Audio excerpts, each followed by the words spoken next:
ఒకటాయి జనం అంతా ఒక్కో దగ్గర ఉంటే భలే సూపర్ కళకళలాడిపోతున్నదై. లెండు మరి అందరికి మనం ఎవరో చెప్పుకుందామే. ఇదో నేనంతే డ్రోన్ పైలట్ రాజు. ఏం గురు నీ ఉక్కుం పెట్ట అమ్మాయి కా చూసుకొని చెప్తాను తిరేట్రోయ్. అబ్బా లేరల్లే నీ పక్కన చూసి చెప్తానులే. మరి నేనేమో విశాఖమన్యం ఛానల్ నోసి. నేనంతే పాడారు బాయ్స్ బాబీ. నేనంతే గంపరాయ్ కుర్రోడు. హాయ్ ఫ్రెండ్స్, నేనంతే ఆర్తి ఫ్రెండ్స్. హలో అందరు బాగుంటిరా? నేనంతే మీ సీతాప. ఓ సీతాప ఏందంతగినా మొన్న నా అరకు వైల్డ్ వైఫ్స్ దగ్గర ఓపెనింగ్ వెళ్తాం కదా, నాకు ఆ దిక్కులే భలే ఏదైపోతానదే.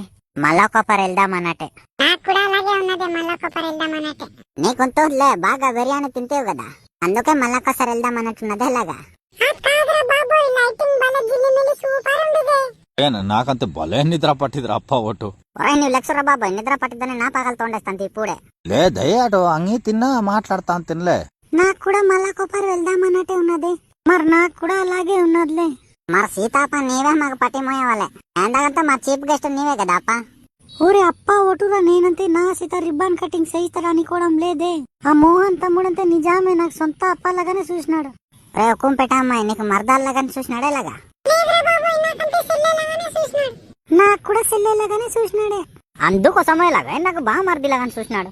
అదో రజేష్ అన్న నీకు బా మర్దిలాగానే చూసినాడా? మరి నీవు నాకన్నా అత్తగినా నాకెందాక మోహన్ మరి తమ్ముడు అని కేకినాడు. నీకు తమ్ముడు అని కేకపోతే లెన్ పొన్ సికాస్త అయిపోవడం అని ఎలాగో. పల్లాకూరన్నా నీ కూడా నాతో అలాగే. నేనేం చేస్తున్నాను కానీ పల్లాకుంటున్నానా?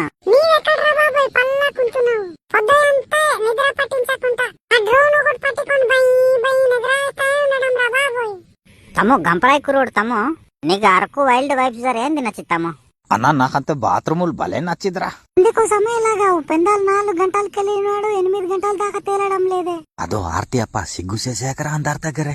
ఏం బ్రో గుసగుసాలు చెప్పేస్తాంతే ఏంది? ఏంది లేదురా బాబోయ్.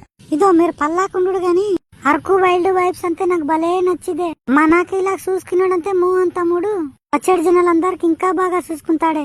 బాగా చూసుకుంటే పర్వాలేదే, బొట్టకన్నా లైన్ వేసేస్తేనే బాధ. బాబీ నీ నోరు నోసి మంచి మాటలు రాదేట్రా. అదో రజసన ఏమేం మాట్లాడవు పల్లాకైపోతే తక్కువ బుర్రాడించేస్తున్నా.